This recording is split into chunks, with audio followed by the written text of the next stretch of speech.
Krishna, Krishna Krishna, Hare Hare, Hare Rama, Rama Rama, Hare Hare.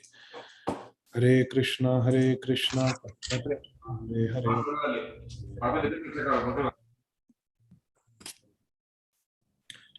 Om Ajnanatimirandhasya Jnananjanashalakaya Chakshurunmilitam Yena Tasmai Shri Gurave Namaha.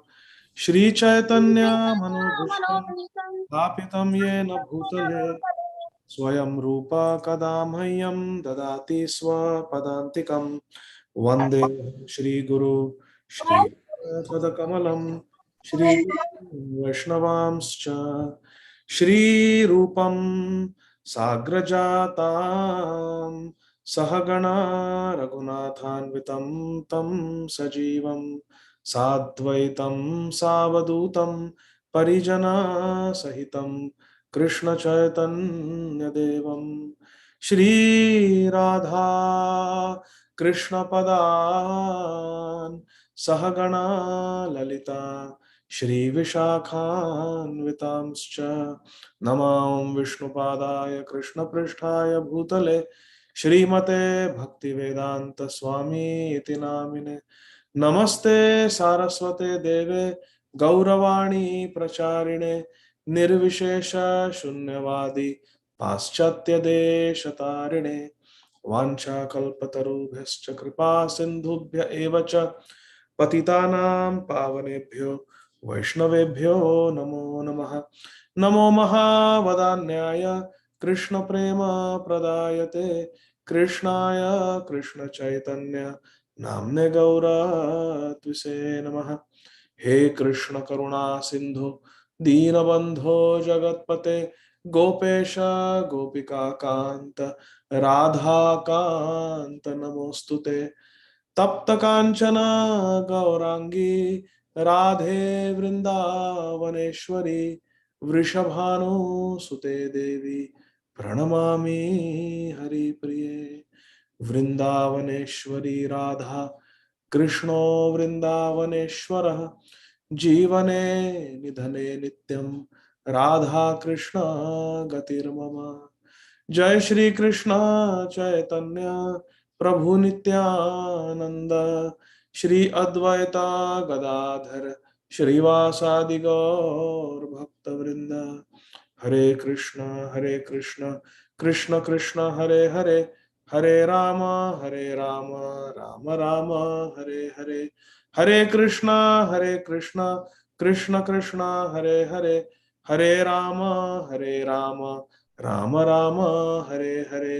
Hare Krishna Krishna Krishna Hare Hare Hare Ram Ram Ram Hare Hare.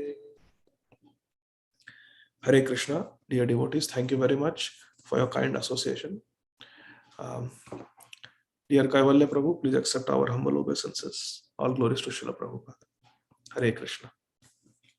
So, dear devotees, we are continuing our study of Grantharaj Śrīmad Bhagavatam, and today we will try to cover till verse number 20 to 27. Let's see how it goes. So, let me just open my books. So yesterday we discussed how Srila Narada Muni began instructing Srila Vyasadeva about what he should do, what he should write. And we discussed till verse number 19, where Srila Vyasadeva was taught by Sri Narada Muni that even if a devotee has difficulties on the path of Krishna consciousness, there is no loss. It is better to try for the best rather than getting stuck in dharma, artha, kama, moksha. Better to aim for the pancham purushartha. And finally, the results of bhakti are permanent. We saw how even if our attention is not there in chanting, Krishna's attention is there when we call out his name. So now, Srila Narada Muni is going to instruct Srila Vyasadeva on what to write in Śrīmad Bhagavatam. So verse number 20. Idam hi vishvam bhagavani vetaro yato jagatsthana nirodha sambhavah tadhi swayam veda bhavams tathapite pradesha matram bhavata pradarshitam. All the translations and all the purports have been kindly given to us by our beloved, revered founder Acharya. Om Vishnupad Paramhamsa Parivrajaka Shtottara Shata Shri Śrīmad Abhay Charana Arvinda Bhakti Vedanta Swami Maharaj Srila Prabhupada. Srila Prabhupada ki jai. Gaudiya Guru Varga ki jai. Nitai Gaur Premanandi. Hari Hari Bol. Translation. Shri Narada Muni is saying, the Supreme Personality of Godhead is himself this cosmos.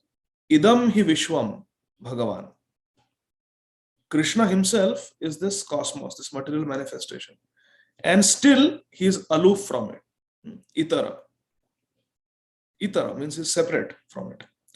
From Krishna only has this cosmic manifestation emanated, and in Krishna only it rests, and unto Krishna only it enters after annihilation. Srishti, Sthiti, and Pralaya. Srishti ultimately happens from Krishna as Vishnu. When it is Sthiti, when it is maintained by Lord Vishnu as the controller of mode of goodness. And when everything is annihilated, it enters back into Mahavishnu. Srila Narada Muni is emphasizing this point. Then Srila Narada Muni is saying, your good self knows all about this. I have given only a synopsis. Srila Vyasadeva knows all this. Srila Narada Muni is simply giving him a hint. In the purport, Srila Prabhupada writes, for a pure devotee, I hope all of you have your Bhagavatams with you. Hare Krishna, good. Always keep your Śrīmad Bhagavatam with you. For a pure devotee, the conception of Mukunda or Lord Shri Krishna is both personal and impersonal. So please pay attention, my dear friends. If someone asks you, is God personal or impersonal? The natural answer comes as personal. We are personalists, we are not impersonalists. But the actual answer is God is both. Krishna is both. We cannot deny the impersonal aspect of Krishna. That would not be very wise. So it has to be both. Krishna is personal and Krishna is impersonal also. So Srila Prabhupada writes, for a pure devotee, we are not talking about the Brahmavadis. For a pure devotee, the conception of Krishna is both personal and impersonal. That is the complete understanding. Brahmeti Paramatmeti Bhagwaniti Shabdati. Now, the impersonal cosmic situation, this Virat Roop, for example, is also Mukunda, is also Krishna. Why? Because it is emanating from the energy of Krishna. Bhumi Rapo Nalo Vayur Kham Manu Buddhi Revacha Ahankara Itiyame Bhinna Prakriti Ashtada. These are all separated energies of Krishna. Now Srila Prabhupada gives analogy, and these analogies are important to understand for our understanding and also when we are presenting the philosophy, when we are preaching. It is important. Srila Prabhupada gives the example of a tree. So the fruits, leaves, they are emanating from the tree. Is the fruit the tree? No. But it is emanating from the tree. Similarly, this whole cosmic manifestation is emanating from Krishna. The cosmic manifestation is not Krishna, but we can say that the cosmic manifestation is an energy of Krishna, is a manifestation of Krishna because it is emanating from Krishna. Just like the leaves and the fruits are coming from the tree. Srila Prabhupada gives this very nice example. Another example Srila Prabhupada gives, these analogies are important, dear devotees. Another analogy Srila Prabhupada gives is further in the purport. Similarly, the part and parcel, hands and legs, are also called body. They are part of the body, hands and legs. But the hand is not the whole body. It is a part of the body. The legs, the fingers, they are all parts of body. They are not the whole unit. Similarly, all these manifestations of Krishna, they are emanating from Krishna and they are part of Krishna. And this we must understand. And we must acknowledge. We should not artificially just say that, no, Krishna is only personal. Yes, Krishna is personal, and personal Bhagwan is the complete understanding of Bhagwan, and personal Bhagwan is the object of our worship. But Krishna also has an impersonal aspect to him, and that also we should acknowledge. Srila Prabhupada is saying, even the pure devotees acknowledge it. Further in the purport, Srila Prabhupada writes, I am just taking the key points from the purport. The captivated conditioned souls under the influence of the external energy Maya are entrapped in the network of material nature. So Krishna's energy is of three types. There is Bahiranga Shakti, or external energy, consisting of the three modes of material nature in this material world. Sattva, Rajas, Tama, mode of goodness, mode of passion, mode of ignorance. Then there is the internal energy called Antaranga Shakti, and that also has three aspects. Can someone unmute and tell? External energy has three aspects: Sattva, Rajas, Tamas. Internal energy has three aspects. What are they? Sandhini, Ladini, and Samvit. Correct. Sandhini Shakti, Samvit Shakti, and Ladini Shakti. Sandhini Shakti is from Balramji, Samvit Shakti is from Krishna, and Ladini Shakti is from Srimati Radharani. Sandhini Shakti is the existential potency, how the entire spiritual world manifests. That is Balramji. He is the Dham Shakti, Sandhini Shakti. Samvit Shakti is the Chit Shakti, the complete knowledge-giving potency of Krishna, where we get the knowledge of about our Siddha Swarup, our Seva, everything. That comes from Krishna, complete spiritual knowledge.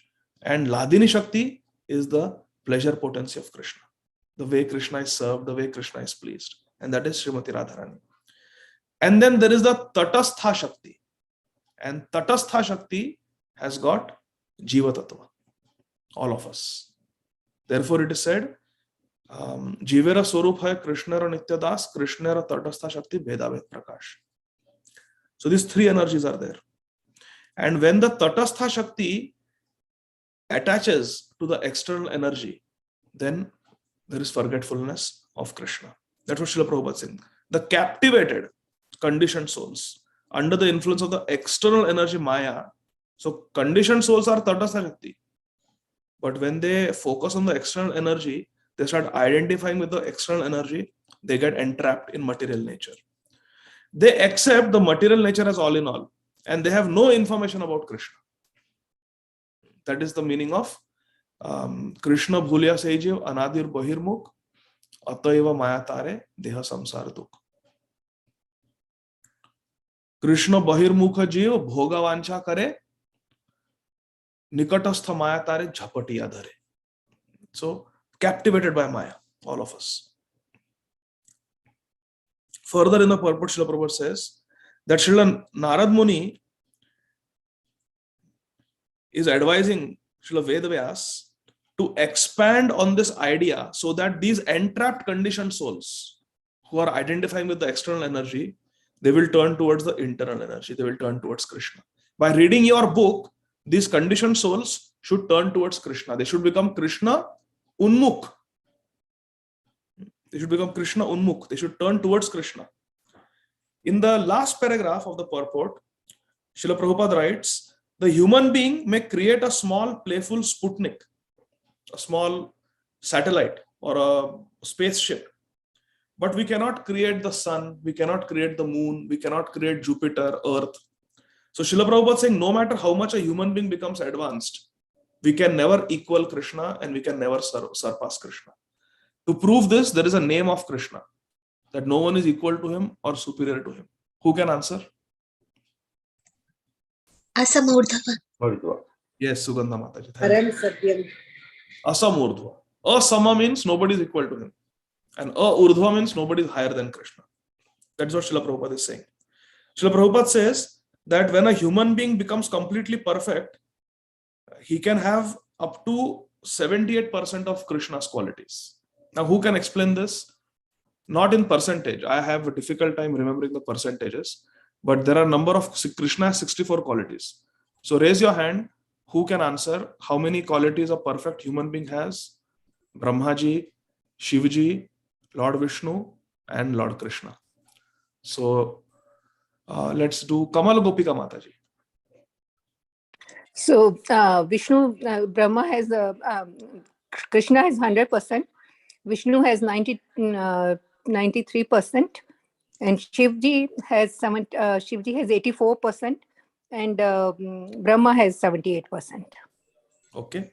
Thank you, Mataji. I find it very difficult to remember these percentages, but if the number of qualities is said, then that is easy for me. So, who can answer? Ramsham Prabhu? Yeah, Prabhuji. So Krishna is having 64, and then Vishnu is having 60, and then Lord Shiva is 55, and then Lord Brahma is 50, and all jivas equivalent to, can reach to Lord Brahma. So maximum jiva can also have 50. Yeah. The only difference is Brahmaji has those 50 qualities in full, and a jiva has those 50 qualities in minute percentage. Then Lord Shiva has 55 qualities in full. Lord Vishnu has 60 qualities in full, or only Krishna has 64 qualities. So actually Krishna's qualities are unlimited, but for our understanding, Srila Rupa Goswami has enumerated them. For our understanding, Krishna's qualities are unlimited. So what are the 4 qualities that even Lord Vishnu does not manifest, which only Krishna manifests? Who can answer? And their names. Devahuti Mataji, you tell 2, and then Amrit Karan Prabhu will tell the other 2. Venu Madhuri and Leela Madhuri. Okay. Venu Madhuri, the sweetness of Krishna's flute. Through his flute, especially through the Pancham Swar, the 5th note, Krishna can, just by playing his flute, he can invite Srimati Radharani for Ras Leela. Karshan Venu Swanayara Gopir Gopinath Shriyastu. He can, as Gopinath, he can call Srimati Radharani and all the gopis for Ras Leela. The sweetness of Venu Geet. Amarendra Prabhu, His Grace Amarendra Prabhu gave a full series on Venu Geet. So we can hear those lectures to understand the sweetness of Krishna's flute playing, Venu Madhuri, and Leela Madhuri. The type of, the quality of Leela that Krishna manifests, Krishna displays, even Lord Ramachandra, even Lord Narasimhadev, even Lord Vamanadev, even Lord Narayan, they do not manifest. For example, does Lord Ramachandra run away from Mother Kaushalya stealing butter? So that sweet pastime is not. Lord Ramachandra's pastimes are also very sweet. But Krishna is something else. Damodar Lila is something else. Crawling with the ulukhal tied to his, right behind him, dragging the ulukhal and bringing down to huge Yamalarjuna trees. Does Lord Ramachandra reciprocate with all these different gopis in Ras Leela? No. In fact, all the sadhus, they approached Lord Ramachandra in their heart in the Dandakaranya forest. But Lord Ramachandra said, no, I am Ek Patni Vrata, I am Maryada Purushottam. Next incarnation. So those rishis of Dandakaranya forest, they were reborn in Dwapar Yuga as the Vraja gopis. And then Lord Ramachandra came as Lord Krishna Chandra and reciprocated with them. So that is the Leela Madhuri. Krishna's Leela is advitiya. It is incomparable. Other incarnations do not manifest such sweet Leela. So Leela Madhuri. Amrit Karan Prabhu. So Venu Madhuri, Leela Madhuri. What are Rupa Madhuri and Bhakta Jan, Rupa Madhuri and Bhakta Jana Parivestita. Yes, yes. Rupa Madhuri. And also Prema Madhuri, you can say, or his Bhakta. So what is Rupa Madhuri? Krishna's beauty surpasses the beauty of all other Vishnu Tattva, Vishnu Murtis, including Lord Ramachandra. I am saying Lord Ramachandra because after Lord Krishna, it is Lord Ram. As far as the complete manifestation of personality of Godhead is concerned, it is Lord Ramachandra. Below Golok Vrindavan is Ayodhya Dham. Of course, Dwarka, Mathura, then Ayodhya Dham.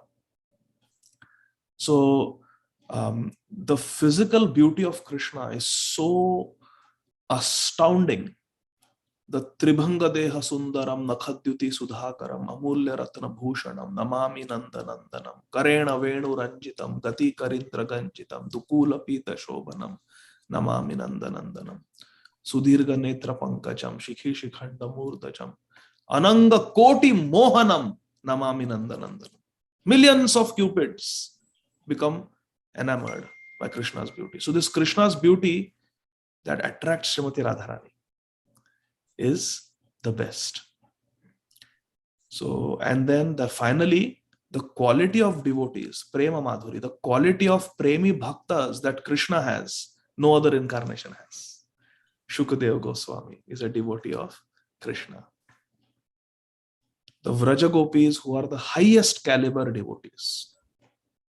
Aradhya Bhagwan Vrajesha Tanayas Tadhama Vrindavanam Ramya Kajid Upasana Vrajavadu Vargenaya Kalpita. The Vrajavadus are the greatest devotees in all of creation. And which book of which of the 6 Goswamis formally establishes this fact? Who can tell? Yes, Amrit Karan. Bhakti Rasamrita Sindhu. Yes, Bhakti Rasamrita Sindhu, of course. But systematically, somebody is traveling from different devotees to different devotees, and it culminates in Vraj Gopis and ultimately Srimati Radharani. Bhagavatam. Yes, Sanatana Goswami, Bhagavatam, where Sri Narada Muni is searching for the recipient of the greatest mercy of Krishna. So that story clearly proves that the Vraj Gopis are the highest. So only Krishna has such devotees like Radharani, Lalita Sakhi, Vishakha Sakhi, Rupa Manjari. All the acharyas like Vishwanath Chakravarti Thakur, Baladev Vidya Bhushan, Rup Sanatan Goswamis, in his Acharya Swarup, even Sri Chaitanya Mahaprabhu, they are all devotees of Krishna. Madhvacharya, all devotees of Krishna. Nimbarkacharya, all devotees of Krishna. Vishnu Swami, Shripad Vallabhacharya, they are all devotees of Krishna. So the caliber of devotees that Krishna has, no other incarnation has. So that is the Prema Madhuri of Krishna. So no one can equal Krishna. Krishna alone enjoys and displays the 64 qualities. Now, further Srila Prabhupada says, the misguided living beings therefore must accept supremacy of Krishna and agree to render loving service to him. For this, they have been created. This is called Jaiva Dharma, the Dharma of the Jiva. What is the Dharma of Jiva? We must accept Krishna as our all in all and render loving service to Krishna. Bas. This is the only Dharma we have. Everything else is artificial, incomplete. Without this, there cannot be any peace, Srila Prabhupada writes. No peace and no tranquility in the world. Do we see tranquility in the world around us? We just have to pick up the newspaper any day. Monday, Tuesday, Wednesday, Friday. Any day you pick up the newspaper and we'll see what is going on around us. So why there is no tranquility and peace in the world?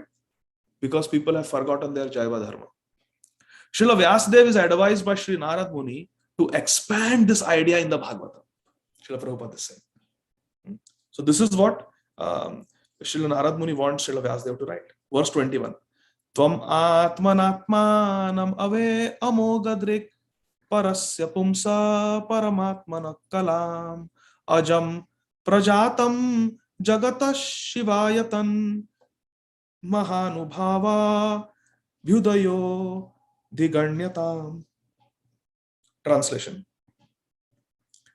Srila Narada Muni is telling Srila Vyasadeva, your goodness has perfect vision. See, look at the previous verse. Just go to the previous verse. See the language. Look at the second last sentence of verse number 20. Translation. Your good self knows all about this. Here, your goodness has perfect vision. See the language. So this is important, my dear friends. Many times I have seen when devotees write letters or emails to their spiritual master, they say, Maharaj, we are requesting you to initiate this devotee. ऐसा नहीं लिखना चाहिए. Maharaj, we are requesting your holiness to kindly accept this disciple for initiation. We are requesting your holiness, not we are requesting you, Maharaj. That is not first class. So we should be mindful of this. Look at the language here. Your goodness has perfect vision. You yourself can know the super soul personality of Godhead because you are present as the plenary portion of the Lord. So Srila Narada Muni is acknowledging that Srila Vyasadeva is not just an ordinary jiva. He is an incarnation, literal incarnation of Krishna. Although you are birthless, What is the word used? Ajam. Although you are birthless, you have appeared on this earth for the well-being of people. Prajatam Jagata Shivaya. Shivaya means for the auspiciousness, for the well-being of everyone. You have appeared. Please therefore describe the transcendental pastimes of the personality of Godhead, Supreme Personality of Godhead, Shri Krishna, more vividly. More vividly. Mahanubhav is the word used for Krishna here. Mahanubhav. Srila Prabhupada says the Supreme Personality of Godhead.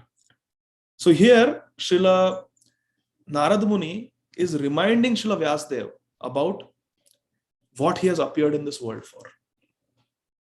There is a similar parallel in Ramayana, Valmiki Ramayana. When the ocean has to be crossed, who reminds who? Anybody can tell? Jamvant reminds Hanuman, like Yes. yeah. Jambavan reminds Hanumanji, you have come to serve Lord Ramachandra. Now your service starts. Come on, you can do it. So like that, we need a guru in our life who can remind us what we are supposed to do. Nitya Siddha Krishna Prem, Sadhya Kabu Noy. Shravan, by hearing from Guru, Shravan Adi, Shravanam Kirtanam, Shravan Adi Shuddhi Chitti Koriya Uday. Krishna Prem is there within us. It is our Jaiva Dharma.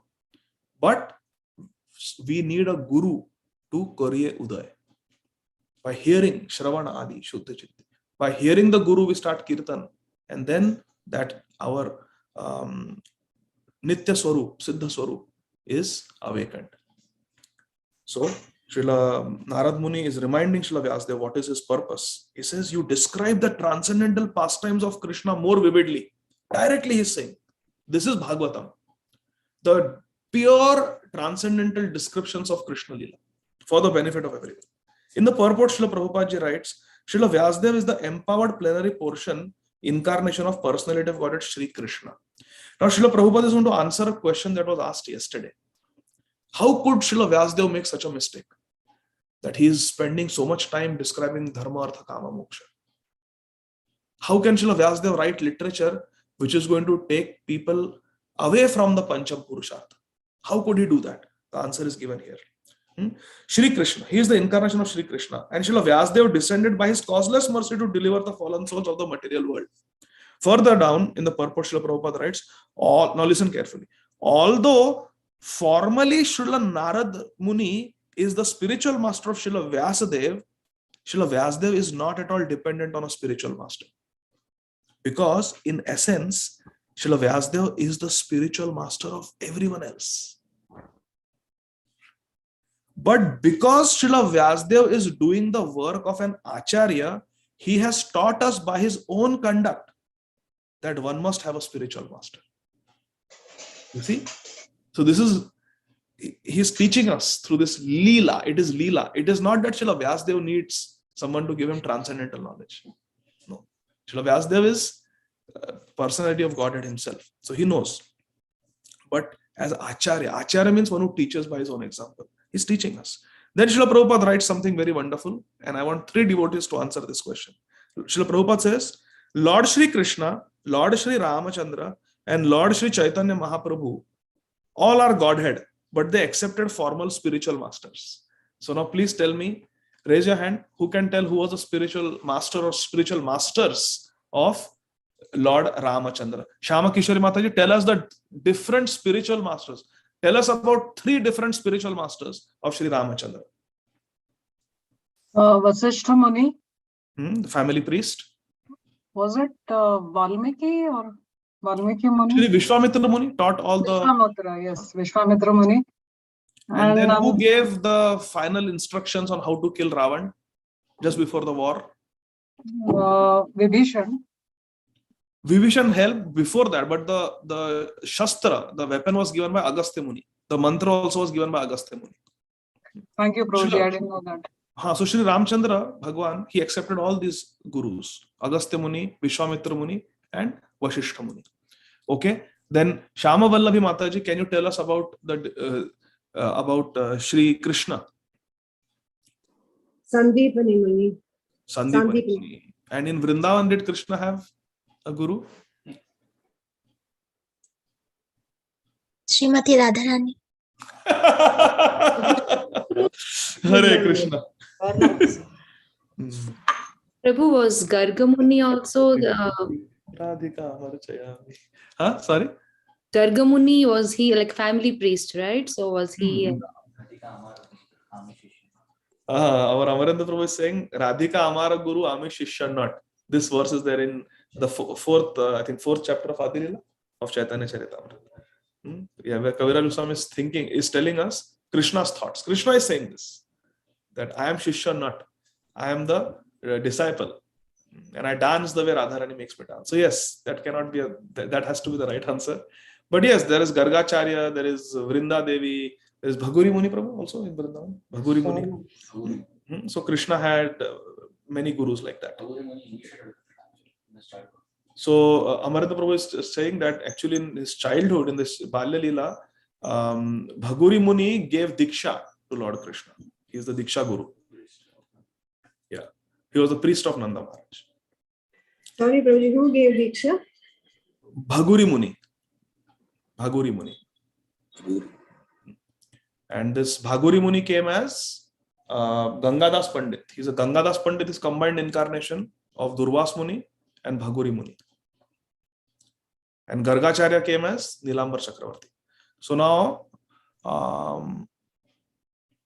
Radha Nam Prabhu, please tell us the spiritual master of Sri Chaitanya Mahaprabhu.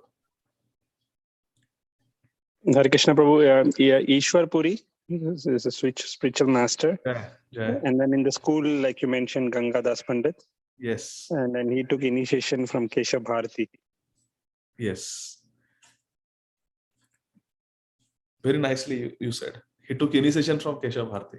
Because if Achyutananda was here and he would hear this answer, he would come and attack you, the son of Sri Advaita Acharya. Remember, he asked Sri Advaita Acharya, is Sri Chaitanya Mahaprabhu the guru of Keshav Bharati Maharaj, or is Keshav Bharati Maharaj the guru of Sri Chaitanya Mahaprabhu? And then he attacked Sri Advaita Acharya as Advaita Acharya started explaining. Anyway, I was just reminded of that. So now we go to verse number. And the last sentence is important. In order to direct people in general to the lotus feet of Lord Shri Krishna, he himself in the incarnation as Srila Vyasadeva is delineating the transcendental pastimes of the Lord. So the transcendental pastimes of the Lord are meant to direct us towards Krishna. Idam hi pumsa tapasa shrutasya va Vishtasya suktasya cha buddhi dattayo avichuto artha kavi bhirni rupito yaduttama shloka gunanuvarnanam. Sri Narada Muni is continuing his instructions to Srila Vedavyas. Learned circles have positively concluded that the infallible purpose of the advancement of knowledge, namely austerities, study of Vedas, sacrifice, chanting of hymns, and charity, culminates in the transcendental descriptions of Bhagavan, who is defined in choice poetry, Uttama Shloka, Gunanuvarnanam. So Srila Narada Muni is again emphasizing the point, my dear disciple, my dear Vyasadeva, Srila Vyasadeva, you need to describe the amazing pastimes of Shri Krishna.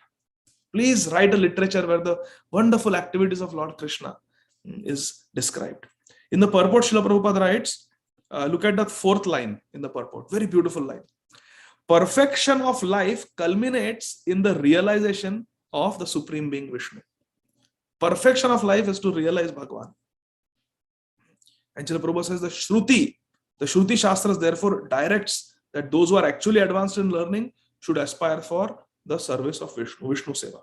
In the second paragraph, Srila Prabhupada writes, when advancement of knowledge is applied to the service of the Lord, the whole process becomes absolute. So there is advancement of knowledge in this world. All the universities, all the research institutes, there is advancement of knowledge. And Srila Prabhupada writes, look at this.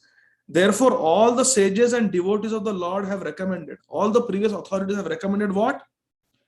That the subject matter of art, science, philosophy, physics, chemistry, psychology, and all other branches of knowledge, all of the branches of knowledge that are there in any university, should be wholly and solely applied in the service of Krishna. Srila Prabhupada is right.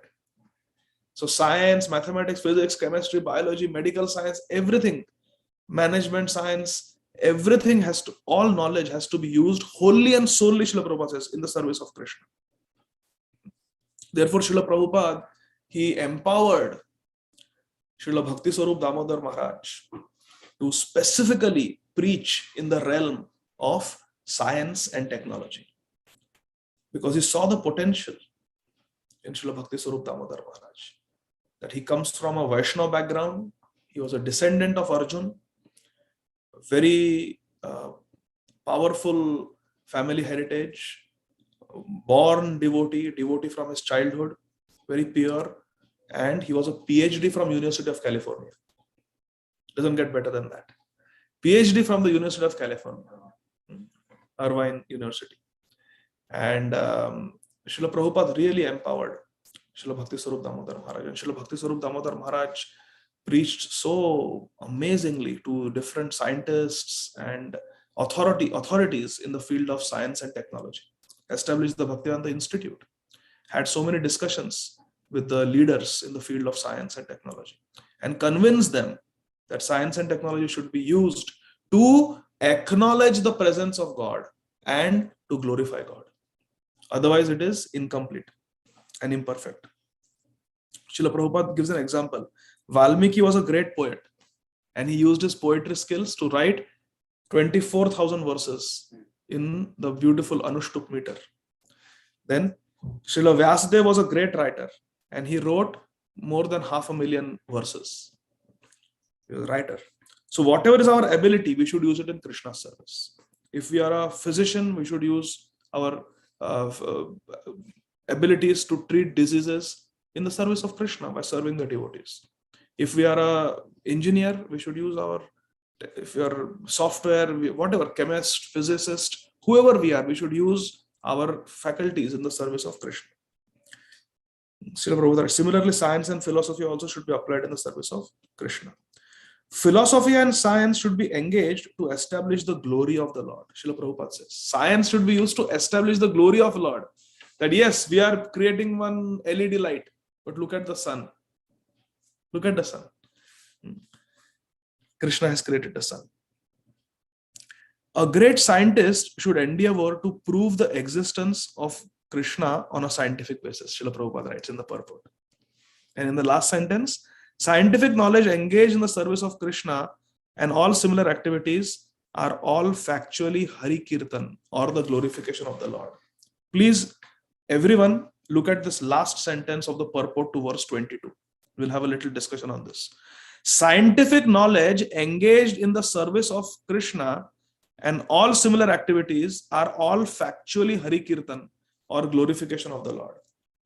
In this regard, there is a very sweet pastime. Srila Prabhupada in November 1977 is in Krishna Balram Mandir in Ramanareti, Shri Vrindavan Dham, and he is preparing to leave his body.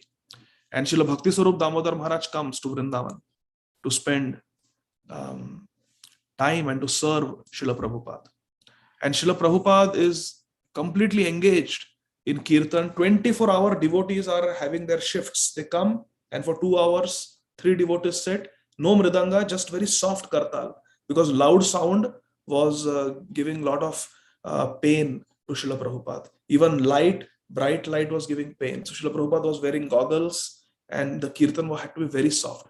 Hare Krishna, Krishna Krishna, Hare Hare, Hare Rama,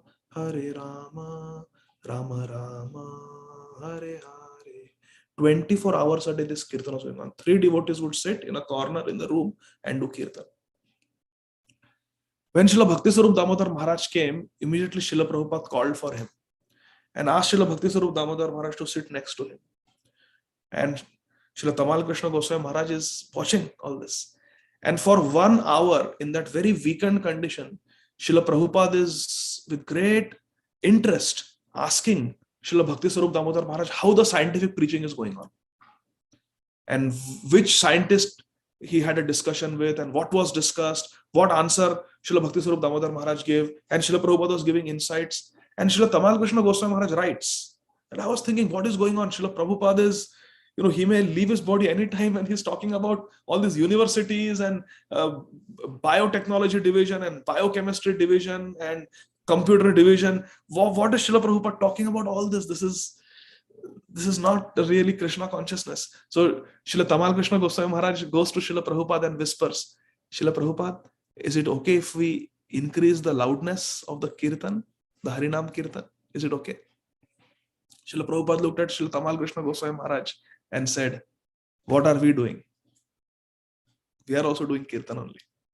Srila Prabhupada is writing, scientific knowledge engaged in the service of Krishna and all such activities are all factually Hari Kirtan or glorification of Krishna.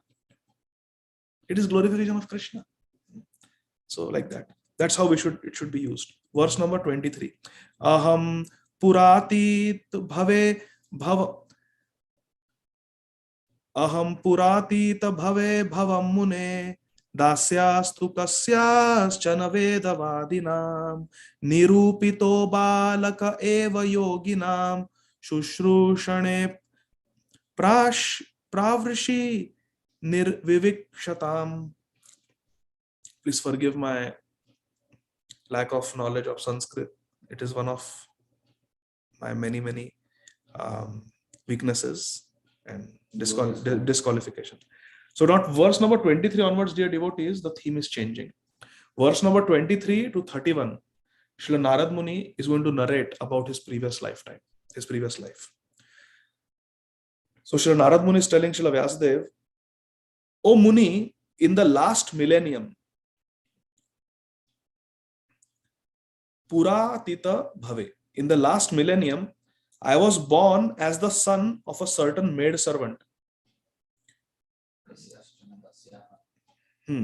Dasya. Kasyasana Dasya. Certain maid servant. I was born as a son of a maid servant. A Dasi. I was Dasi Putra. And I was engaged in the service of Brahmanas. Now what are Shudras supposed to do? Shudras are supposed to serve the other three Varnas. The Brahmanas, the Kshatriyas, and the Vaishyas. So he was born as a son of a maid servant and he was engaged in the service of Brahmanas who were following the principles of Vedanta. What are they called? Bhakti Vedantas or Vedavadina. He was serving them. And when they were living together during the 4 months of the rainy season, what did I do? Shushrushane. I engaged in their personal service. Pravrishi. During the 4 months of the Varsha Ritu, I engaged in the service of these Bhakti Vedanta. Srila Narada Muni is saying. Now, many important things. We see that the Bhakti Vedantas, they live together. This is a very important principle. That devotees should try to live together. Association is very important. In the purport, Srila Prabhupada says, Sri Narada Muni was the son of a most insignificant parentage. Insignificant parentage. What is that? Dinera adhikadaya kare bhagavan pandita kulina. Kula. Pandita kulina dhani bada abhiman. These are the things that give us abhiman, give us pride. One of them is high parentage. So, Narada Muni was not properly educated, Srila Prabhupada writes. Still, because his complete energy was engaged in the service of the Lord, he became an immortal sage in the next life. Srila Prabhupada says, such is the powerful action of devotional service. So devotional service is very powerful. All we have to do is engage our energy in the service of Krishna. Rishikena Rishikesha Sevanam Bhakti Ruchyate. Srila Prabhupada writes, the illusion of Maya is at once dissipated as soon as one's full energy is converted in the service of Krishna, instead of engaging our energy in sense enjoyment, Srila Prabhupada writes. So we can either use our faculties, our energy in sense enjoyment. So I'll tell you one story, one example. There was a devotee, he once asked his spiritual master that Maya is so strong. I don't want to break the 4 regulative principles, but still I am impelled to break the 4 regulative principles. So can you please help me? The spiritual master said, you have to help yourself. You are saying that you are not able to follow the 4 regulative principles and you are doing activities where you break the 4 regulative principles. So spiritual master said, To break the 4 regulative principles, you are planning that, oh, I'll do this, then I will go, then I will do this, and I will break the 4 regulative principles. Even to break the 4 regulative principles, some endeavor is required, na? To enjoy, sense enjoyment. Some planning is required, some endeavor is required. Spiritual master said to this disciple, use that endeavor in the service of Krishna. Use that planning, instead of breaking the regulative principles, use them how to safeguard the regulative principles and how to engage in Krishna bhajan.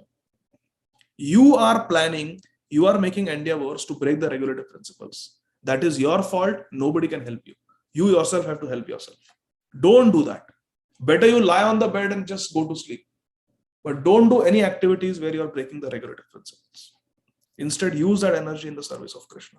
Srila Prabhupada is saying, the illusion of Maya is at once dissipated as soon as one's full energy is converted in the service of Krishna, instead of sense enjoyment. The service of Krishna begins with the service of Krishna's bona fide servants. This is very important Siddhanta. Srila Prabhupada is writing in the purport. The service of Krishna begins with service of Krishna's servants. Further, Srila Prabhupada writes, the Lord says that service of his servants is greater than his personal service. What is that? Anybody can mention that verse? Service of the devotee is greater than service of Krishna. What verse is that? And from which scripture? Raise your hand, please. Which is the greatest aradhana? The question is what? Vishnu Aradhana. Satyarup Mataji, go ahead.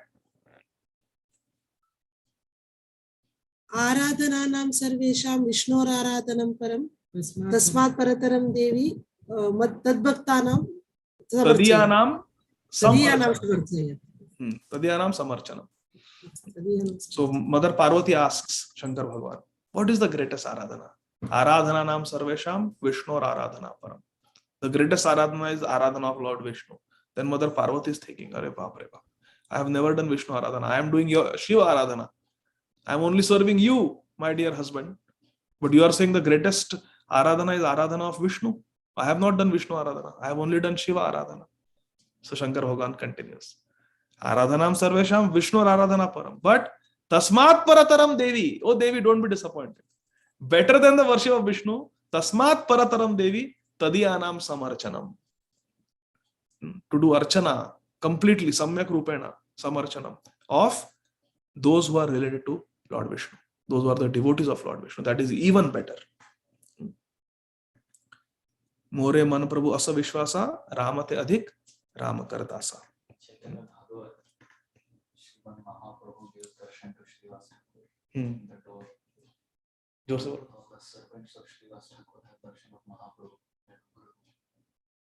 Please loud. No, please, I can. Please. They have a darshan of Ugra Roop. So Vrindavan Das Thakur says that darshan which yogis cannot get. The servants of Srivas get only because they serve. Wow. So Amarendra Prabhu is saying that in Chaitanya Bhagavat or Chaitanya Charitamrita? Chaitanya Bhagavat. In Chaitanya Bhagavat, Shri Chaitanya Mahaprabhu, he shows his Narsimha Roop in the house of Srivas Thakur. And all the servants of Srivas Thakur, all the assistants of Srivas Thakur, they get that darshan. So at that time it is said that that darshan which even great yogis cannot get, that darshan was given to the servants of Srivas Thakur simply because they were engaged in the service of Srivas Thakur. So this is the glory of serving the Vaishnavas. Now Srila Prabhupada is going to write some very important points here. Look at the purport, everyone. One should therefore choose a bona fide servant of Krishna constantly engaged in Krishna's service. Accept such a servant as one's spiritual master and engage oneself in the service of the spiritual master. So first we have to find a spiritual master who is always engaged in Krishna Seva, and then apply ourselves in the service of that such a spiritual master. By service of the bona fide spiritual master, Krishna consents to reveal himself in proportion to the service rendered. This is very, very important Siddhanta. Last sentence. The expert spiritual master knows the art of utilizing everything to glorify Bhagavan. The spiritual master is very expert. Tatradi Daksha Dati Vallabhasya Vande Guru Shri Charana. Very expert in engaging the disciple in the service of Radha and Krishna. And therefore, under the guidance of the spiritual master, the whole world can be turned into the spiritual abode. Srila Prabhupada is writing. What a beautiful purport. Now, in the interest of time, we will not read the verses. Verse number 24. Srila Narada Muni continues telling his story. Very beautiful. Although they were impartial by nature, who were impartial? The Bhakti Vedantis. They were impartial by nature.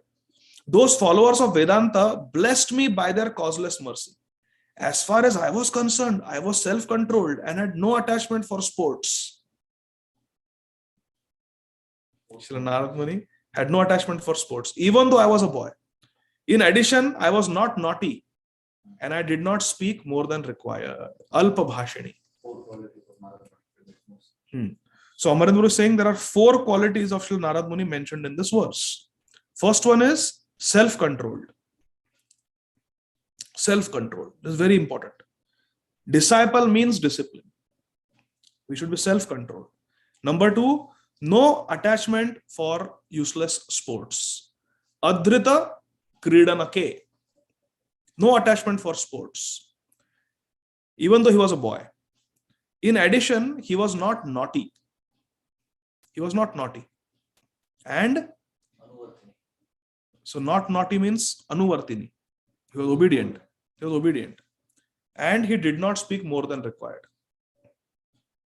He did not speak more than required. Because generally, kids may be very talkative, very frivolous and talkative.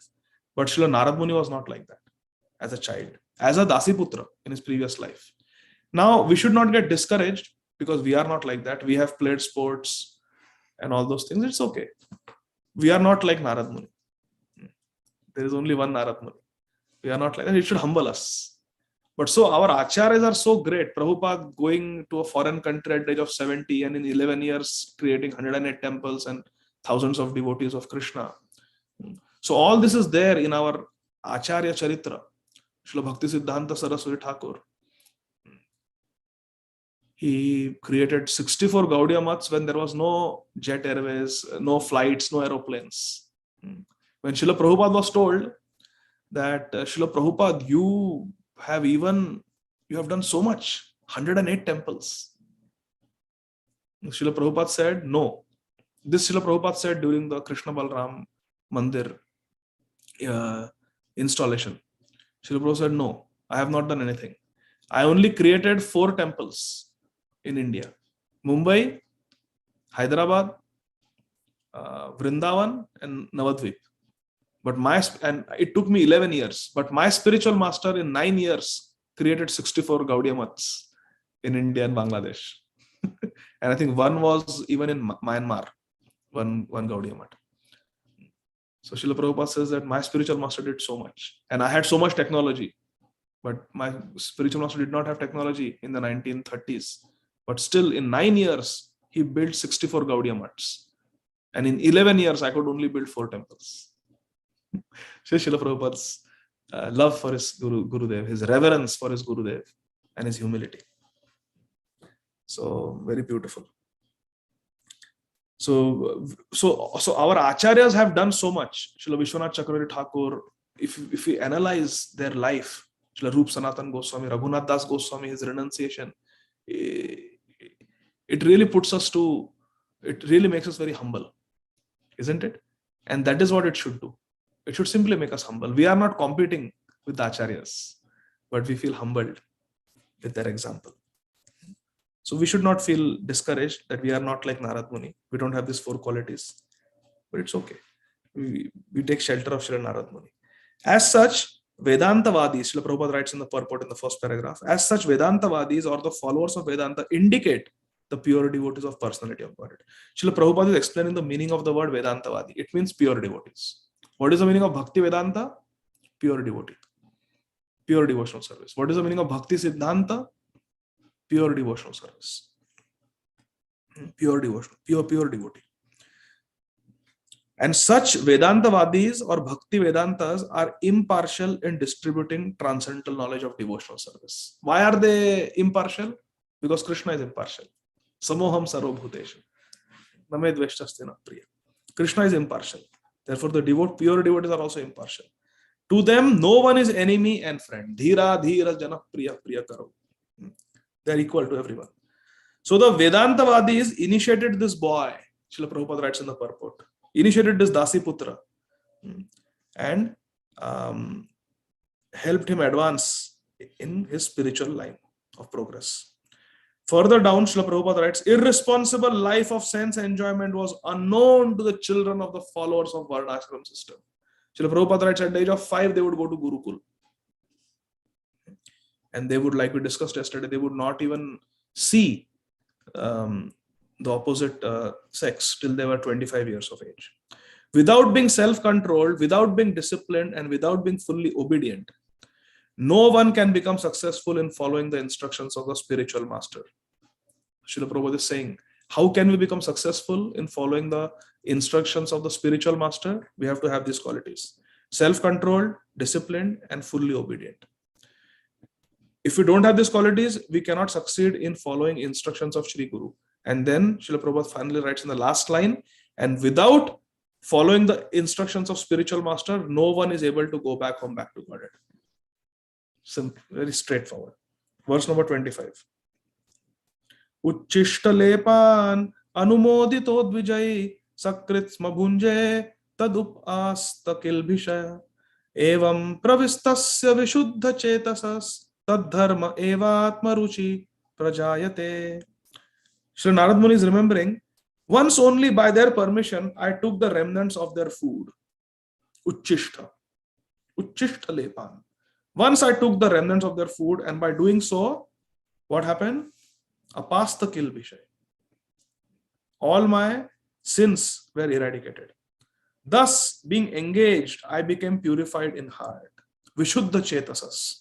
I became purified in heart. And at that time, the very nature of the transcendentalist became attractive to me. Ruchi prajayate. I developed ruchi, atma ruchi. This was the effect of eating the remnants of the Mahabhagavats, the Bhakti Vedantas. Now look at the purport. Very beautiful purport. First line. Pure devotion means Uttama Bhakti. Pure devotion is as much infectious in a good sense as infectious diseases. Hare Krishna. COVID. Omicron. We have ISKCON. A pure devotee is cleared from all kinds of sins. What is that verse in Bhagavad Gita? Yajna shishtashina santo mucchante sarva kilbhishe. Bhunjate te tu agam papa iha pachanti atma karana.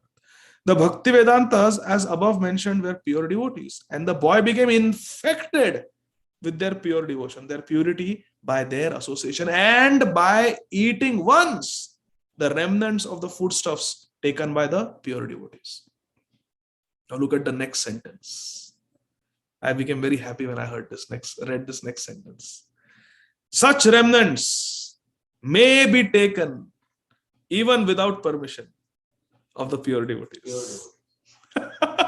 Pure devotees, yes. Srila Prabhupada says there are sometimes pseudo devotees, and one should be very cautious about them. We should not take remnants of those who are not very advanced devotees, those who are not pure devotees. We should not. But pure devotees, yes, we should take. Even without permission, Srila Prabhupada says. Because Bhakta Pada Dhuliyara Bhakta Pada Jal Bhakta Bhukta Avashesha Tina Mahabal. These three are very powerful. The remnants of the food left behind by a pure devotee, the dust of the lotus feet of pure devotee, and the charanamrit of a pure devotee. Verse number 26. But Amarendra Prabhu is saying, if the person is not pure like me, then it will have an opposite effect. No, I didn't say that. So, That's just mental takeaway. Tatranvaham Krishna Katha Pragayatan Anugrahena Shranavam Manohara Tashraddhaya Nupadam Vishrinvata Priyashravas Angamama Bhavat Ruchihi. O Vyasadev, in that association of the Mahabhagavats, the Bhaktivedantas, and by the mercy of those great Vedantists, I could hear them describe the attractive activities of Lord Krishna. Krishna Katha Pragayatam. I could hear Krishna Katha from them. Bhuvi Grinanti Ye Bhurida Jana. and thus listening attentively. What is the word used for listening attentively here? Ta shraddhaya me nupadam vishrinvata. Vishrinvata. Hearing attentively. What happened by hearing Krishna Katha attentively? My taste, mama bhavad ruchi, my taste for hearing of the personality of Godhead increased at every step. Increased at every step. Vishwaksena katha ruchi. Notpade yadiratim shrama evahi kevalam. Real Krishna Katha. So again, I'm emphasizing this point. How do we know if we are hearing Krishna Katha from the right source, from the right devotee? How do we know? Very important point. How do we know that we are hearing Krishna Katha from the right devotee? Two things should happen. One is our rati, our attraction for Radha and Krishna should increase. Our attraction for Sri Chaitanya Mahaprabhu, Sri Nityananda Prabhu, our Acharya Varga should increase by hearing Hari Katha. Our ruchi, our rati should increase. Our taste, our attraction should increase towards Hari Guru Vaishnavas by hearing that Hari Katha. And number two, our attraction for material sense gratification should diminish. If these two things are happening by hearing some devotees Hari Katha, then we are hearing from the right source.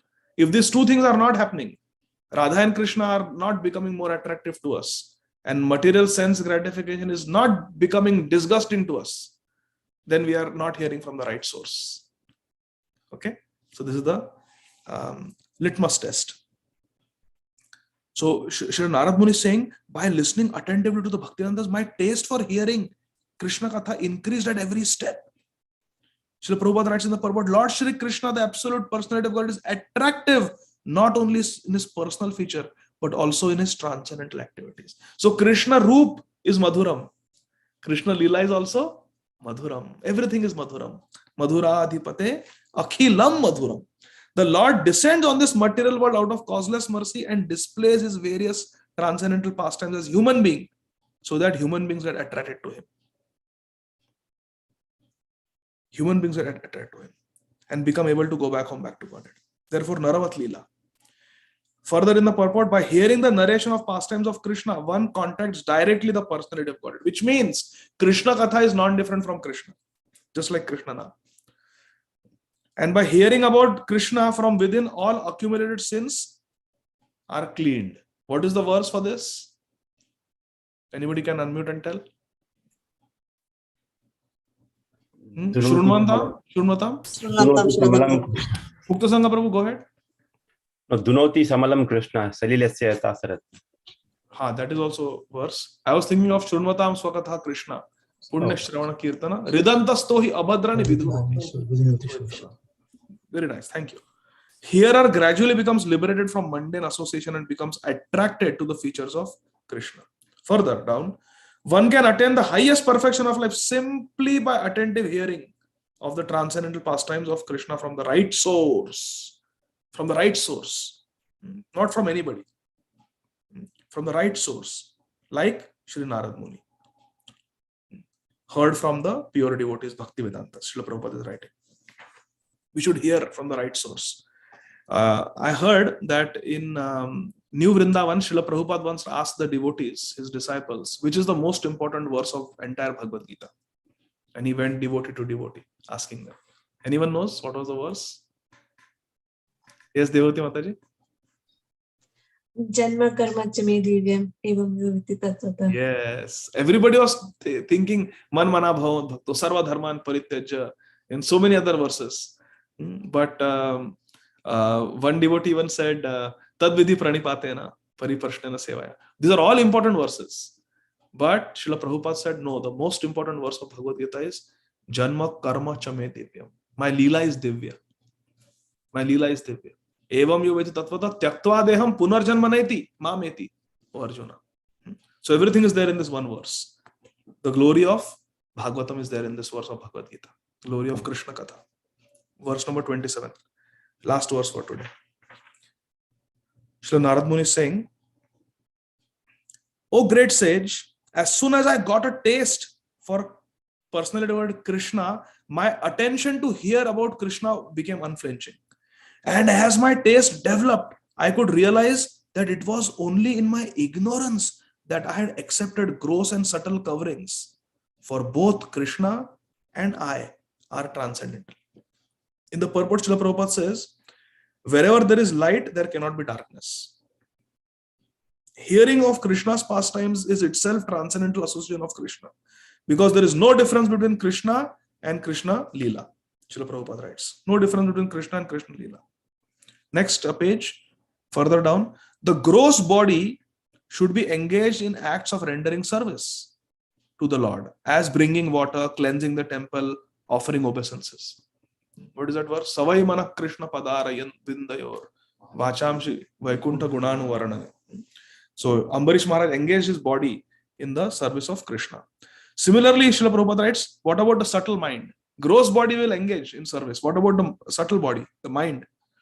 Srila Prabhupada says, similarly, the subtle mind should be engaged in hearing the transcendental pastimes of Krishna, thinking about Krishna, chanting Krishna Naam, etc. Nam Namakari Bahuda Nija Sarva Shakti Tatrarpita Niyamita Smarane Nakala. Smaran happens with the mind. We should engage the mind in thinking of Krishna. Man Mana Tasmat Sarveshu Kaleshu Mam Anusmara. All such activities are transcendental, Srila Prabhupada says. None of the gross or subtle senses should be otherwise engaged. Is Srila Prabhupada giving any room for compromise? No. Srila Prabhupada says, all gross and subtle faculties should be used in Krishna's service, and none of the gross or subtle senses should be otherwise engaged. Such realization of transcendent activities is made possible by many, many years of apprenticeship in the devotional service. It takes many, many years. But simply attraction of love for the personality of God Krishna, as it was developed in Narada Muni by hearing, is highly effective. But if we hear from the right source, if we hear from pure devotees, the whole process, which can take many, many years, can become very quick and efficient. So now Srila Narada Muni is going to describe his journey. This we will do on Tuesday. And Tuesday also, I will release all the marks. What do you call it? I will correct all the papers. Score. I will give all the scores. Okay. So thank you very much, dear devotees. Hare Krishna. Śrīmad Bhagavatam ki jai. So any questions, dear devotees? Shama Kishore Mataji, you have a question? Thank you, Prabhuji, for the wonderful class. Prabhuji, I had a question about Jaiva Dharma. You mentioned that it is understanding and accepting that Krishna is supreme and engaging in his service with love. But what does the word Jaiva mean? Jaiva is means of the jeev, like to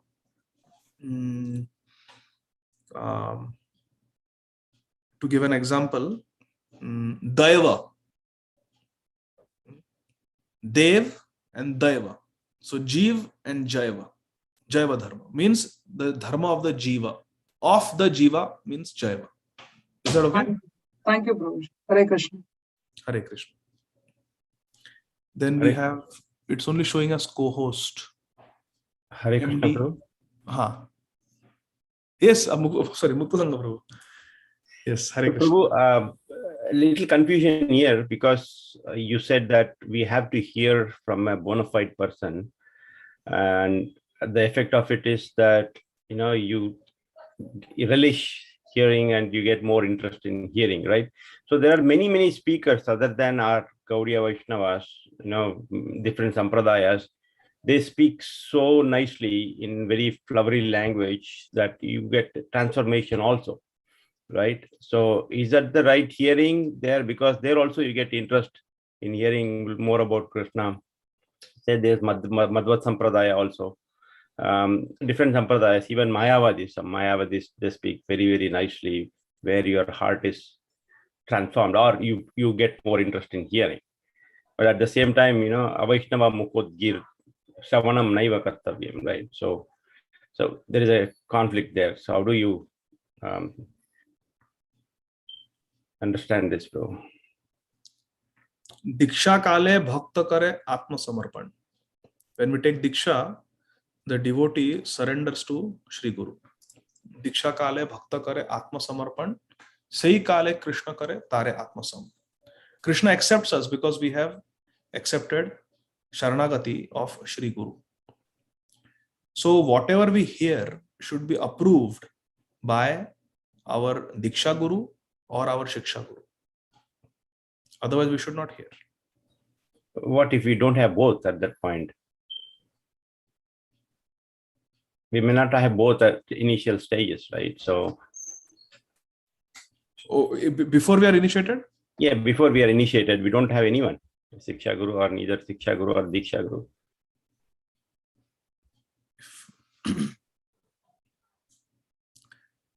We should hear from devotees who are in parampara and devotees who are presenting the message as it is without any ulterior motive, without any intention of gaining fame, wealth, followers. Na dhanam na janam na sundarim.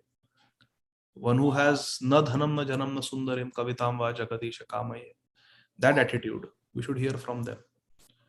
But how can we tell it to someone who doesn't have a guru? What can we say to someone who doesn't have a guru? I'm not understanding your question. Like if someone doesn't have someone has not, agar guru varan nahi kiya hai, if someone has not accepted a guru in life, Yes. Then on what basis can we tell that person? Yeah, on what basis? Because everybody speaks so nicely, even Mayavadis, they speak so nicely. You really get interest in hearing those people also, sometimes. Yeah, I have fortunately never ever in my life heard even one word from a Mayavadi. Never. Krishna has protected me. We should hear Acharya Vani, Prabhuji. We should hear Acharya Vani. There is so much to hear. There are two types of hearings. One is hearing the Leela, hearing the philosophy. This is one. And second is hearing personal instructions. Now, personal instructions one must hear only from one's guru. Only from one's guru, not from anybody else. How we are going to do bhajan, which mantra we are going to chant, what books we are going to read, that we should take only from our guru. But as far as Leela is concerned, certain philosophy is concerned, anybody who is approved by our guru, they may be in a different sampradaya also. But we can hear if approved by our guru. So whatever speakers I hear from, I have asked my Shiksha Guru, Shripad Mukundatta Prabhu. And when I report my sadhana, I report what I'm hearing. So we should not hear anything that is not approved by our guru, because we may not have direct access to one's Diksha Guru, like I don't have. So then we need a Shiksha Guru who will guide us. It's very important. Otherwise, there are so many speakers and they are speaking so many things, and we start hearing and we feel inspired, we like it, isn't it? They're speaking nicely, nice language, nice. We are feeling some emotions also. And then suddenly one day they say something that is against the Siddhanta that Srila Prabhupada is speaking. Then what we are going to do? What is going to happen to our faith? We are taking such a big risk. Better we don't hear. Just hear Srila Prabhupada. Just hear it from a Guru Maharaj. Instead of jumping here and there, better to hear from selected speakers and remain protected. Then experimenting and going here and there to get nice stories and nice this and hear nice flowery language, going here and there. And then when that speaker, the day that speaker says something that is against what we have learned from Srila Prabhupada, either we will think that Srila Prabhupada did not give us the highest, or we will think that Srila Prabhupada made mistakes. And I know devotees who have done that. I know one devotee took shelter of a Babaji in Radhakund and wrote a letter to Srila Prabhupada. That Srila Prabhupada, you did not give the highest. I am getting Vilap Kusumanjali here at Radhakund, which you did not give. So please give me your blessings to take re-initiation from this Radhakund Babaji. He wrote a letter to Srila Prabhupada. Prabhupada simply said, you have my blessings to go to hell. Srila Prabhupada said, you have my blessings to go to hell. It is a great Vaishnava aparadh to consider that Srila Prabhupada is less than any Rasikacharya. That means we have not understood who Prabhupada is. We have not understood who Prabhupada is. Can there be a greater Rasikacharya than Sri Chaitanya Mahaprabhu, who has Srimati Radharani's heart? Impossible. And who is the Senapati Bhakta of Sri Chaitanya Mahaprabhu? Sri Chaitanya Manobhishtam Sthapitam Yena Bhutale. Srila Rupa Goswami did through books. But who took nectar of instruction and nectar of devotion and sold it on the streets of the world? Only one Acharya. And that is Om Vishnupad Paramhamsa Parivrajaka Ashtottara Śrīmad Abhay Charana Aravinda Bhaktivedanta Swami Maharaj Srila Prabhupada. So we should not think like this. And there are so many devotees I know, brahmacharis, saffron brahmacharis, who have gone and taken reinitiation outside in the dham. So that is only because they have not understood the glory of Srila Prabhupada. They think that Srila Prabhupada is only talking about you are not the body, you are the soul. Follow 4 regulative principles, chant 16 rounds. They think this is all Srila Prabhupada gave. No, Srila Prabhupada gave the Ante Leela of Chaitanya Charitamrita. Can there anything be higher than that? The Ante Leela of Chaitanya Charitamrita. Who gave? Srila Prabhupada gave. So we have to understand first the guru that we have accepted, the line that we have accepted. First we should understand what is the glory of that line. And then we should not. Even if Lord Brahma comes, and says, you take Diksha from somebody else now, other than Srila Prabhupada, we should say, you can cut my neck, but I will not leave Srila Prabhupada. Even if Lord Brahma says, I'm telling you the truth. I'm not just exaggerating. Even if Lord Brahma comes, even if Lord Shiva comes and says, take from somebody else now, I'll give you a better guru than Srila Prabhupada. No. When Srila Prabhupada does kirtan, Narada Muni and Brahmaji are there. Because nobody has seen Hare Krishna Mahamantra being sung in the Western world. Srila Prabhupada took it there. This is a fact. This is a fact. Srila Prabhupada, he's a very, very extraordinary, he's Prabhupada. The name says it all. We don't use the title Prabhupada for, it's very selective. Rupa Goswami Prabhupada, Jiva Goswami Prabhupada, Srila Bhakti Siddhanta Saraj Thakur Prabhupada, and Srila Bhaktivedanta Swami Maharaj Srila Prabhupada. Very selected acharyas. So what can be said about someone who doesn't have a guru? But if someone is connected to ISKCON, someone has a guru, then we must understand that Srila Prabhupada is the Senapati Bhakta of Sri Chaitanya Mahaprabhu. Srila Prabhupada is a Nitya Siddha, Paramhamsa pure devotee, Mahabhagavat. And once a devotee was having doubts about Srila Prabhupada. Why Srila Prabhupada wears a ring, golden ring? Does Srila Prabhupada believe in gemology? He was asking. Gemology bhi hota hai kya? So that means Srila Prabhupada is believing in the power of gems. So Maharaj, should we also go into gemology? This devotee asked my Guru Maharaj, Srila Radhanath Swami Maharaj. And he was having serious doubts about Srila Prabhupada. He was saying that, oh, Srila Prabhupada, the businessman the. So he went in the Western world and struck gold, got lucky, got many churches and became rich. He knew how to get money. He sold books, raised money, engaged people in selling his books, made money. He's a businessman. And therefore his movement spread. Maharaj said, stop.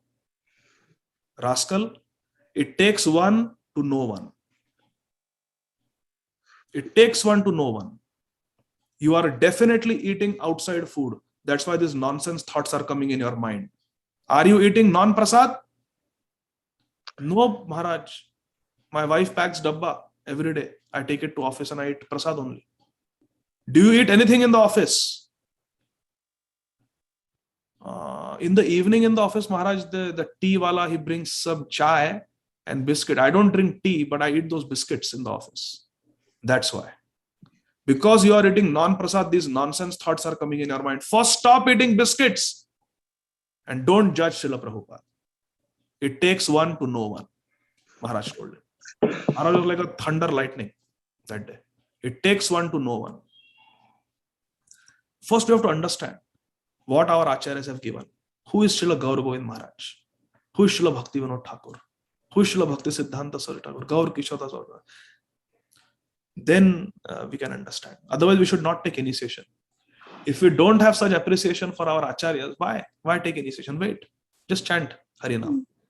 Wait till you become mad. There should be such loyalty to the acharyas. Such loyalty. Only then we will get actual connection with the parampara, and the flow of the parampara will come and flood our heart. Otherwise, we are not really in the parampara. Is that okay, Prabhuji? Yeah, thank you very much, Prabhu. Hare Krishna. Amrit Karan Prabhu.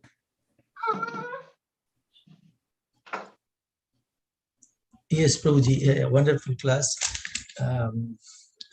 present by you. It's like you mentioned the gurus of Lord Chaitanya Mahaprabhu and also Lord Krishna and Ramchandra. He had like, I got like Vasishtha Muni and Visamitra, and who is the other? The mantra to kill Ravan and the weapon to kill Ravan and some other instructions were given by Agastya Muni. Agastya, yeah. Agastya Muni. Thank you, thank you. Hare Krishna. Kaivalya Prabhu, please bless us, Prabhuji, with your words. Hare Krishna. Prabhuji, like we discussed that one's love or rati should increase after hearing about Krishna, and also the interest in material things should go down. But sometimes, somebody's listening from a very nice or very devoted person, and but it's not happening, to him. So somebody may not be hearing properly, or his mind may be going here and there, and then we can blame that this is not the genuine person, like pure devotee. We are listening. So what to do in that case? That may happen with somebody. Yes, you're absolutely right, Kaivalya. So if transformation is not happening, that means we are not hearing properly. So what is proper hearing? What is proper hearing? Śrīmad Bhagavatam explains what is proper hearing, and we actually saw that verse in the previous session. Sushrushro Shradadhanasya Vasudeva Katharuchi Swan Mahat Sevaya Vipra Punya Tirtha Nivesha. So unless we are engaged in service of the great souls, the hearing will not bear fruit. Simply coming, sitting and hearing will not bear fruit. Hearing will bear fruit when that hearing is supported by seva. San Mahat Sevaya Vipra. Mahat Seva. Without Mahat Seva, hearing will be, it will not bear the desired fruit. So yes, someone may be hearing from pure devotee, but transformation may still not happen because they are not engaged in service. Srila Prabhupada gave so many classes, and some Americans became devotees, and many did not. Those who served Srila Prabhupada with faith, they were protected. But those who just simply came to hear, then that transformation did not take place. Because the soil was infertile. For crops to come, the seed has to be potent. But even if the seed is potent, if it is dropped on cement, it will not sprout. Right. If the heart of the hearer is not fertile, doesn't matter who speaks. Krishna was speaking to Karna. Yeah, he did. Krishna was speaking to Duryodhan. Krishna went as Shanti Dut. Krishna himself. He could not convince Duryodhan because it was not fertile. So like that. Is that okay, Prabhu? Thank you very much. Hare Krishna. Thank you for that very important point. Sham Vallavi Mataji.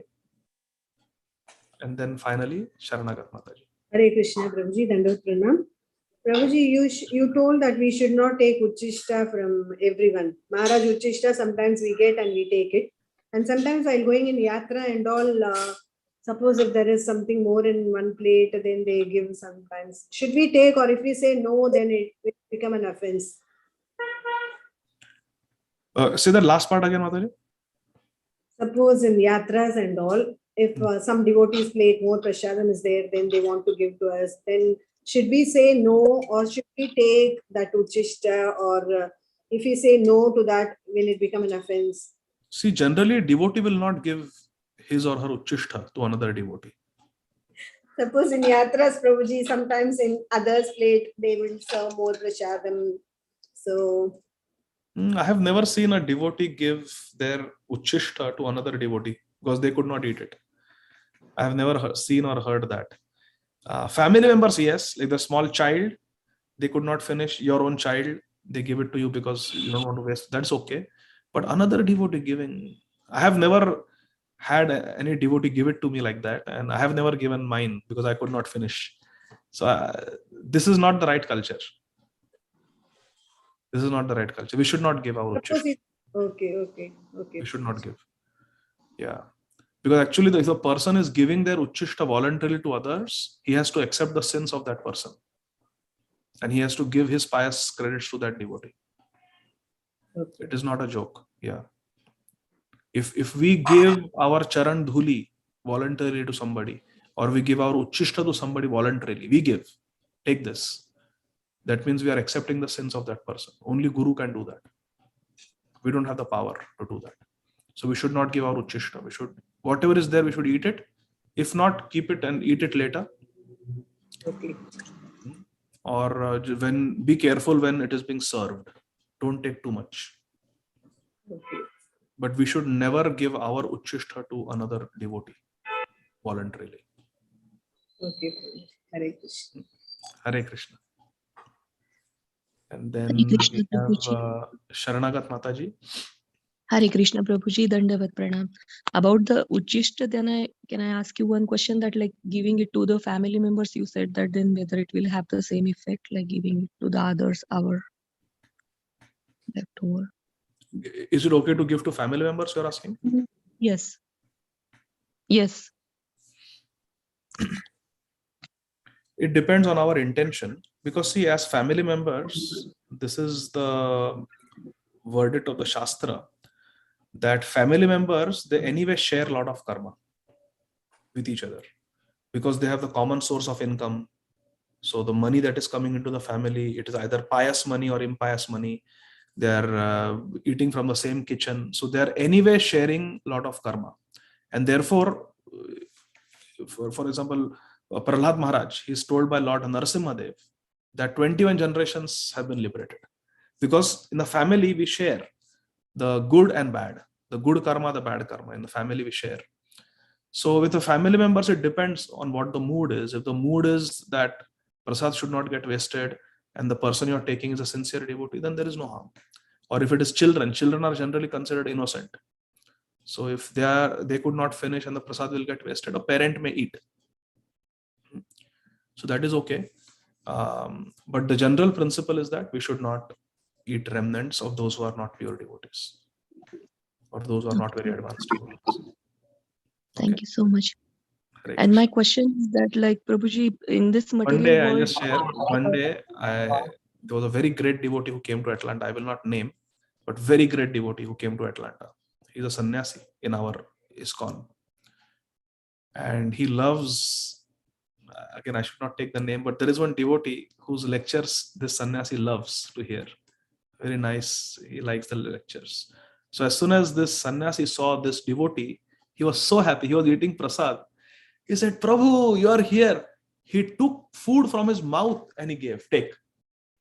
And he gave it in the hand of that devotee because he was so happy with this devotee's Harikatha.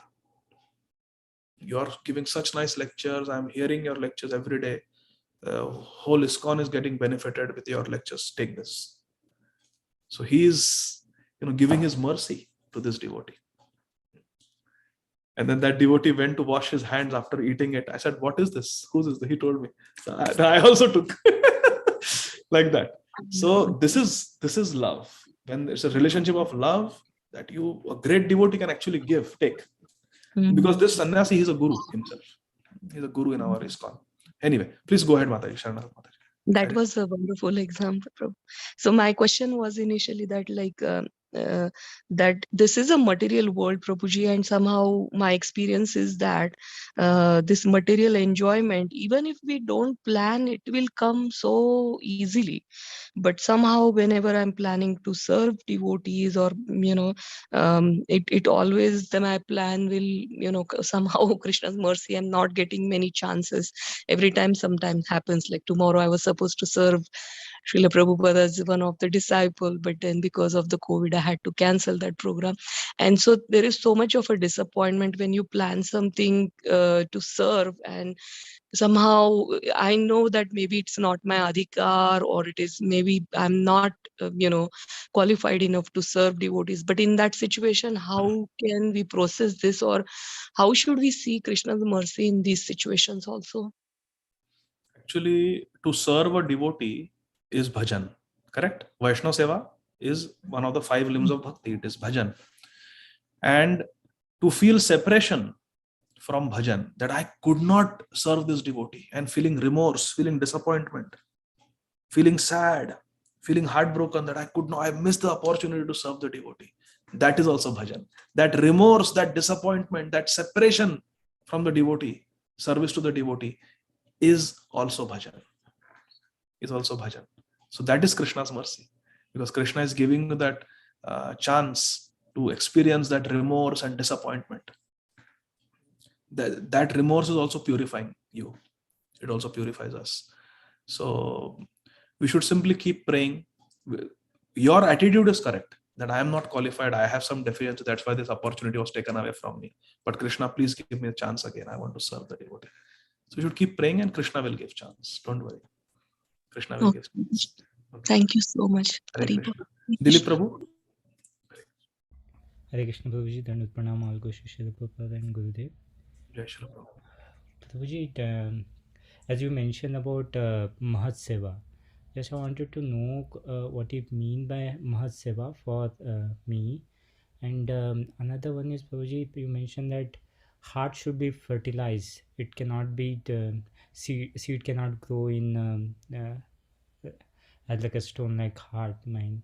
So how to make it fertilized, Prabhuji? As when I see the Prabhupada disciples, obviously Prabhupada is so pure devotee, it can change anybody's heart. But when they see the Prabhupada disciples, so amazing service they did, cannot imagine.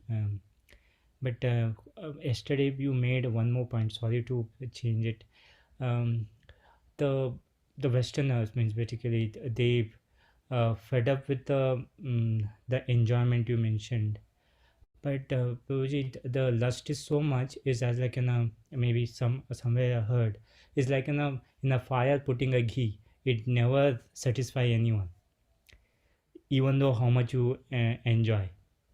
People want to enjoy because it's a lust is same. Means anything apart from we are doing Krishna conscience is a lust. Means all Western world was in a lust. Not Western world, just example. So how come they able to change themselves completely, take a shelter of Lord and Prabhupada, and so much amazing thing able to do? But ultimately I want to know how to fertilize my heart. Sri Chaitanya Mahaprabhu explains that a devotee is a mali, gardener. In Rupa Shiksha, Sanatan Shiksha, Sri Chaitanya Mahaprabhu in the Madhya Lila of Chaitanya Charitamrita explains that a devotee is a mali, is a gardener. Brahmanda Brahmite Kona Bhagyavana Jiva, Guru Krishna Prasade Paya Bhakti Lata Bija. We get the seed of devotion by the mercy of Guru and Krishna. And then how to make the soil fertilized so that the seed will sprout and grow into a tree? Sri Chaitanya Mahaprabhu explains by following the 9 processes of bhakti, beginning with Shravanam Kirtan. Our heart becomes fertile by chanting, and Pada Sevanam means service to the devotees, because the devotees are found at the feet of Krishna. At Krishna's lotus feet, all the devotees are there. So Vishnu Pada Seva means to serve the devotees. We say na, Om Vishnupad. Srila Prabhupada is Vishnupad. Vishnupad means he's always found at the lotus feet of Lord Vishnu or Lord Krishna. So Pada Sevanam means to serve the devotees. So by hearing, chanting, remembering, serving the devotees, these activities, archana, puja archana, vandanam, singing all these ashtakams that our acharyas have given us, by doing this, our heart becomes fertile. By practicing these limbs of bhakti, our heart becomes fertile. Mainly it is kirtan, shravan, and Vaishnav seva. Vaishnav seva. This is what makes our heart fertile. Prabhu kahe Vaishnav seva nama sankirtan dui kara shigra pave Shri Krishna charan. So these two things. It is compared to the fertilization and putting water in that soil to make it fertile. Mahaprabhu says, hearing and chanting is like putting water in the soil. Then the soil becomes very fertile if there is water. If it is dry soil, it is not fertile. Like that. And the tears that we shed for Krishna, those tears make the heart fertile. Tears, they make the heart fertile. So we have to pray that we are able to cry for Krishna. Is that okay, Prabhu? Hare Krishna. Ajay Govind Prabhu. Hare Krishna, Babuji. Thank you so much for your discourse. Babuji, my question is regarding the remnants or Uchishta. There are a couple of things mixed together. You were saying that if one is giving the remnants, then the person is giving the good karmas or, the pious activities and takes the sins. Other hand, we say that if, the remnants are not given by permission, then they don't create the effect or they still are helpful. Because in the purport, we were talking about that Narada Muni, Srila Prabhupada is saying that remnants of the Vedantas should be taken with permission because Narada Muni took, because we should follow what our acharyas are doing. And Prabhupada is adding that such remnants should be taken even without permission. So how these all things, fit together. And if we are taking remnants with permission or, without permission, is it good or bad? I mean, with permission is always good, but if we are taking it without permission and it's not been, approved by the person's remnants who are taking that, okay, you are okay to take, then how does that works in the Vaishnava etiquettes as well as from the perspective of, getting the benefits? So Ajay Govind Prabhu, the first thing is we should take remnants only from a pure devotee. That everybody except Prabhupada clearly wrote this. So that is accepted. Now, if a pure devotee gives with permission, like this devotee was given in the ISKCON Atlanta temple by a guru. Although this devotee was not his disciple, but he had so much appreciation for the services that he gave. So, and Narada Muni getting with permission from the Bhaktivedanta. So when we are given with permission, we should accept that, no problem. Yes. Generally, a pure devotee will not leave remnants on the plate. Generally. A pure devotee will not leave remnants on the plate. If a pure devotee is leaving remnants on the plate, so he is not saying it, but it is for Jan Kalyan. It is for the welfare of the devotees who are Shraddhavan, who have faith in Mahaprasad. Mahaprasade Govinde Nama Brahmane Vaishnave Swalpa Punya Vartam Rajan Vishwaso Na Eva Jayate. Those who are Alpa Punya, जिनका पुण्य कम है, उन्हें कभी विश्वास होता नहीं है महाप्रसाद में. So the prasad is what Krishna gives. When a devotee eats it, it becomes Mahaprasad. Like in Jagannath Puri, Jagannath's remnants are prasad. When Vimala Devi eats it, it becomes Mahaprasad and then it is distributed. So a pure devotee has left remnants. Our Shastra says that we can take it even without permission. And what is the Praman? Srila Prabhupada's purport. Prabhupada clearly says you can take without permission from a pure devotee. And second Praman is from the Ante Leela of Sri Chaitanya Charitamrita, the story of Kalidas. Kalidas always took without permission. So Kalidas would come, he would give mangoes to Jadhu Thakur, and Jadhu Thakur and his wife would eat the mangoes, and he would hide behind trees. Kalidas is hiding outside behind trees, and they come and they throw the mango skins and seeds in the composting pit, and they go inside and they go to sleep. At night, secretly Kalidas comes, he finds the mango seed and the skin and sucks on it without permission. But he was so dear to Mahaprabhu. Mahaprabhu gave Kalidas what Mahaprabhu did not give anybody else. He allowed him to drink his own Charanamrit right outside Jagannath temple 3 times. Then 4th time when he tried, Mahaprabhu said, that's enough. And then he told Govinda, his servant, that as long as Kalidas is in Jagannath Puri, every day give my Uchishta to him, give my remnants to him. That means Mahaprabhu was very happy with him. So without permission also we can take. Kalidas is the Praman from Ante Leela of Chaitanya Charitamrita. So, Prabhuji, one follow-up. You said that if a Vaishnava is leaving some remnants, it's an indication, unspoken indication for Jan Kalyan. A pure devotee. Right, a pure devotee. So, unless the plate is, like eaten as washed clean, there will still be something left. That's why devotees are so merciful. That's why devotees are so merciful. Vansha kalpataru vesya. Even if they has been licked it clean, still there is Maha. There are Parmanu. There are atoms which you can take. So yes. Thank you, bro. Hare Krishna. Hare Krishna. Now let me quickly go through the chat box, make sure I did not miss something very quickly. So, Mukta Sangha Prabhu, Hare Krishna Prabhu, how many chapters for this section, Prabhu? I think Mataji, it is till chapter 7, if I remember correctly. I think it is 4, 5, 6, and 7. Tatastha Shakti is Krishna's internal energy or external energy? It is neither. It is marginal energy. It is marginal. Tatastha means marginal. So 3, internal, external, and marginal. Okay. Sometimes if there is difficulty to avoid onion garlic, we should try our best.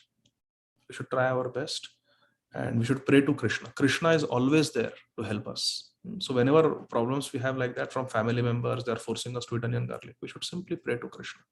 Radha and Krishna are always there to help us. Mahaprabhu is always there. Bhagavati Vasudha Mataji, sometimes the pure devotees direct association is not available, but practicing devotees in path.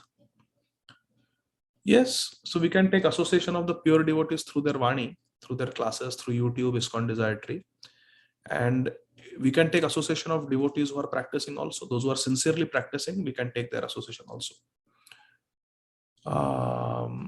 Then there is one question which I have to answer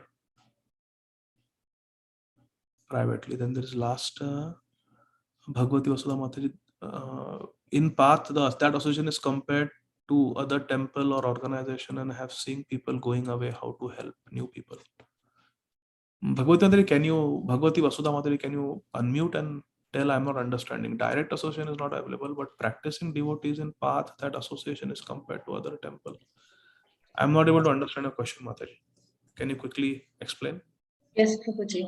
When new people come, they are actually looking for some genuine association or nice lectures or something. So when they are not,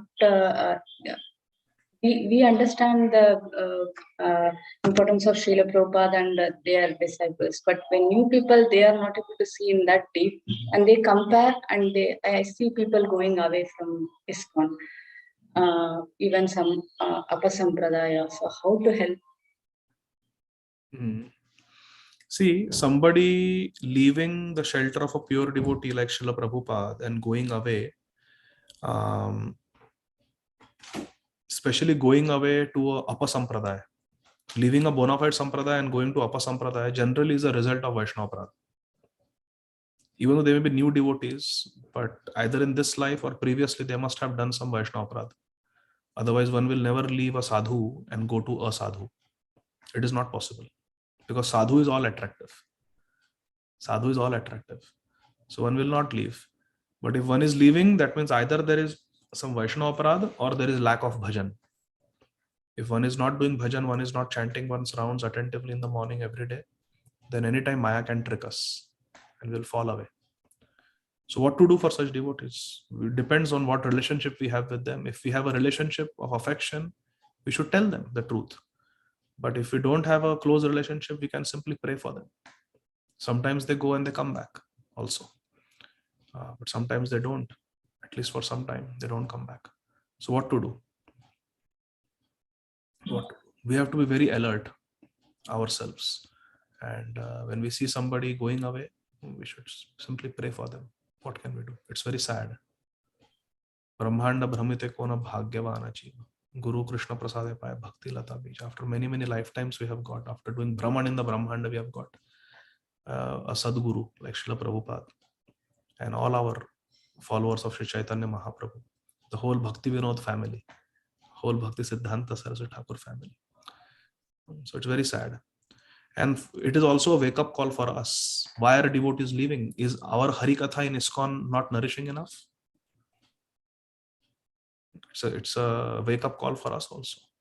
So therefore, we need advanced devotees in ISKCON who are doing intense bhajan, and they are trying to go deep in the philosophy, and they are able to present the philosophy with purity. Prabhupada said purity is the force. The force that will attract them is purity. So are we lacking purity? So we have to question ourselves also. Is that okay, Mataji? Yes. Okay, we'll stop. We'll meet on Tuesday now, okay? Thank you very much. Jagadguru Srila Prabhupada ki jai.